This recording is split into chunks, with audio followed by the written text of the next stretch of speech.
narito ka na naman, Sangre. Batid ko na ang katotohanan, Bathaluman.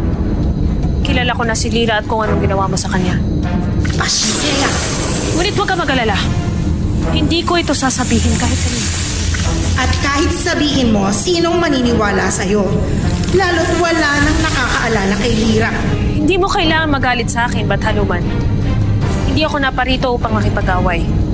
Nais ko lamang maging kaibigan. At bakit ako makikipagkaibigan sa anak ni Minea? Sa isang diwatang sumasamba rin kay Emre? Batid mong hindi ako tulad ng aking mga kapatid. Lalo pat kaya kong umanib sa sino mang makapagbibigay sa akin ng sapat na kapangyarihan upang labanan ang aking mga kaaway. Ang isa sa iyong mga kaaway ay aking alagad. Hindi kita tutulungan para kalabanin ang iyong ama. Kung gano'n ay tulungan mo na lamang ako at bigyan mo ako ng kapangyarihan upang labanan ang aking mga kapatid. Yun na lamang ang hihilingin ko sa iyo, Bathaluman. Bigyan mo ako ng sapat na kapangyarihan upang labanan sina Amihan at Danaya.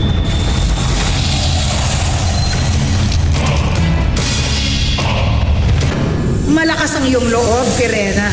May sapat ka ring tapang para magawa mong humiling sa akin. Ngunit hindi ako nakatitiyak sa iyong pag-uugali. Lalo't batid kong kaya mong magtaksil kahit kanino. Kaya maaari mo rin akong kalabanin.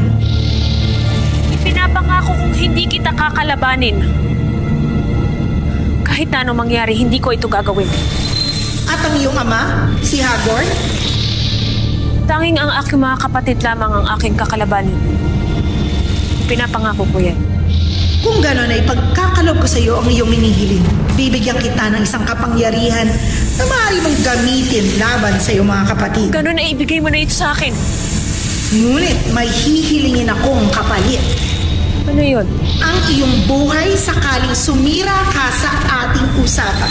Buhay na kukunin ko sakaling kalabanin mo ako at ang iyong ama. Buhay mo na sisingilin ko sakaling sumira ka sa ating kasunduan.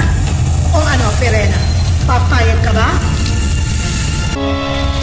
O ano, Pirena? Pumapayag ka na ba? O natatakot ka na? Mahihina talaga ang mga Sangre. Makalis ka na kung ganon. Papayag na ako sa iyong nais alang-alang sa kapangyarihang ipagkakaloob mo sa akin. Kaya't ibigay mo na sa akin ang aking nais.